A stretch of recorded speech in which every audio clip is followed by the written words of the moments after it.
Honor the Holy Gospel.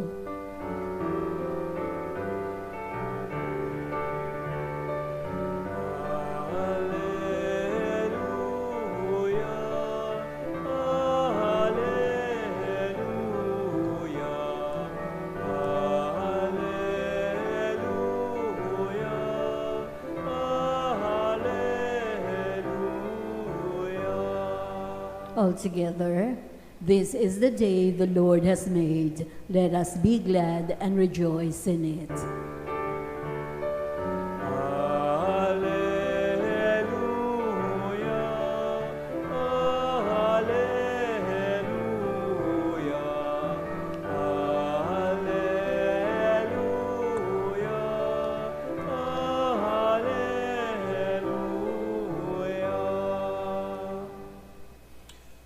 The Lord be with you.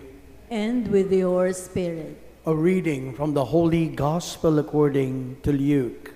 Glory to you, O Lord. That very day, the first day of the week, two of Jesus' disciples were going to a village 7 miles from Jerusalem called Emmaus.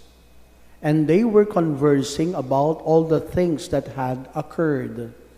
And it happened that while they were conversing and debating, Jesus himself drew near and walked with them. But their eyes were prevented from recognizing him. He asked them, "Why are you discussing as you walk along?" They stopped, looking downcast. One of them, named Cleopas, said to him in reply, "Are you the only visitor to Jerusalem who does not know of the things that have taken place there in these days?" And he replied to them, "What sort of things?" They said to him, "The things that happened to Jesus the Nazarene, who was a prophet, mighty in deed and word, before God and all the people. How our chief priests and rulers both handed him over to a sentence of death and crucified him. But we were hoping that he would be the one to redeem Israel. And besides all this, it is now the 3rd day since this took place. Some women from our group, however, have astounded us. They were at the tomb early in the morning and did not find his body. They came back and reported that they had indeed seen a vision of angels who announced that he was alive. Then some of those with us went to the tomb and found things just as the women had described. But him they did not see." And he said to them, "Oh, how foolish you are, how slow of heart to believe all that the prophets spoke. Was it not necessary that the Christ should suffer these things and enter into his glory?" Then beginning with Moses and all the prophets, he interpreted to them what referred to him in all the scriptures. As they approached the village to which they were going, he gave the impression that he was going on farther. But they urged him, "Stay with us, for it is nearly evening and the day is almost over." So he went in to stay with them. And it happened that while he was with them at table, he took bread, said the blessing, broke it, and gave it to them. With that, their eyes were opened, and they recognized him, but he vanished from their sight. Then they said to each other, "Were not our hearts burning within us while he spoke to us on the way and opened the scriptures to us?" So they set out at once and returned to Jerusalem, where they found gathered together the 11 and those with them who were saying, "The Lord has truly been raised and has appeared to Simon." Then the two recounted what had taken place on the way and how he was made known to them in the breaking of the bread. The Gospel of the Lord. Praise to you, Lord Jesus Christ. Good afternoon, everyone, and happy Easter.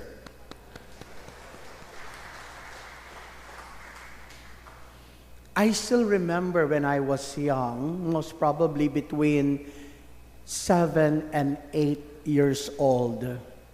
Alam mo naman, sa magkakapatid, minsan talaga nag-aaway, lalong-lalo na kapag mga lalaki. Di ho ba? Naalala ko, nag-away po kaming magkakapatid. No? Then, it was evening. Pagkatapos ng away, tumakas ako, naglayas ako, naglakad ako papalayo sa aming bahay. Tapos siguro 30 minutes na akong naglalakad, I realize gutom na ako. Umuwi ako dali-dali. Ayokong magutom. My friends, my sisters, and my brothers, in our gospel for today, may dalawang alagad na animoy tumatakas din, lumalayas din, naglalakad papuntang Emmaus. Pero take note, hindi ito simpleng paglalakad o pamamasyal.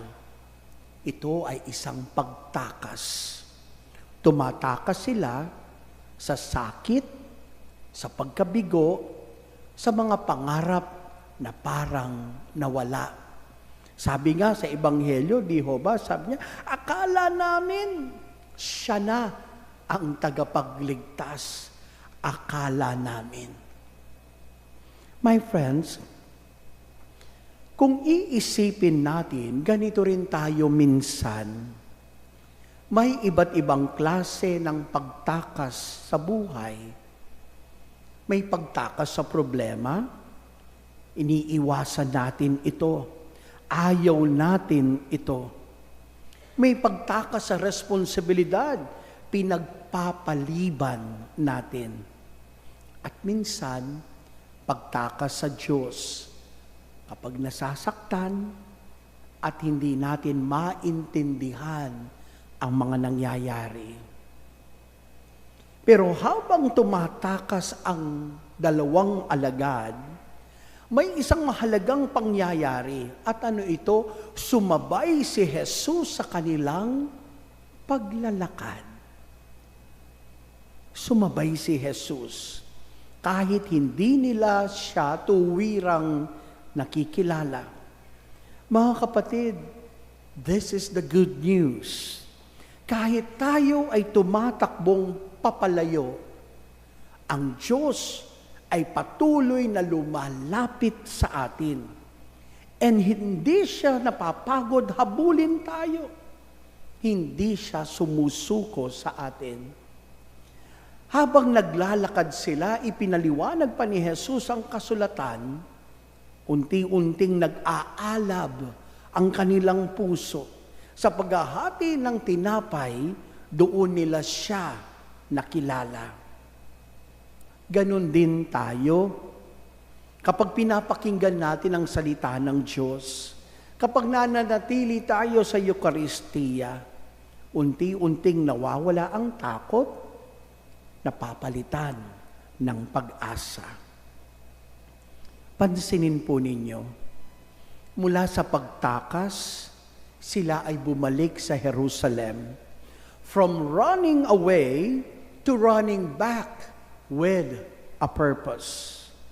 My friends, baka may tinatakasan ka ngayon, problema, sakit, kasalanan, o kahit ang Diyos mismo. I have something to confess. Before Holy Week, animoy ako ay tumatakas. Bakit? Namatay po ang kapatid ko, a very close brother of mine. namatay siya, cardiac arrest. Ang hirap pala nun kapag nakikita mong nire-revive siya. Ang sakit. And there was a time I asked the Lord, Lord, bakit po ngayon pa? Bakit nangyayari ito? Si Kuya, siya po yung takbuhan po namin. Napakabait niya. Mas mabait pa siya sa akin. Kaya, mind you, we felt devastated. Masakit. But that happened. Ang dami kong mga tanong noon sa Panginoon. Pero alam po ninyo, sa mga ganitong pangyayari sa buhay, and I believe, marami rin po ang naririto ang nagkaroon ng ganitong sitwasyon. Inaanyayahan tayo ng ating Panginoong Hesus. Huwag kang tumakas. Maglakad ka kasama niya. Dahil sa dulo ng bawat pagtakas, kung papayag tayo, matatagpuan natin si Kristo naroroon. Naglalakad sa ating tabi, nagpapaalab ng ating puso, at nagbabalik sa atin sa tamang direksyon. Amen.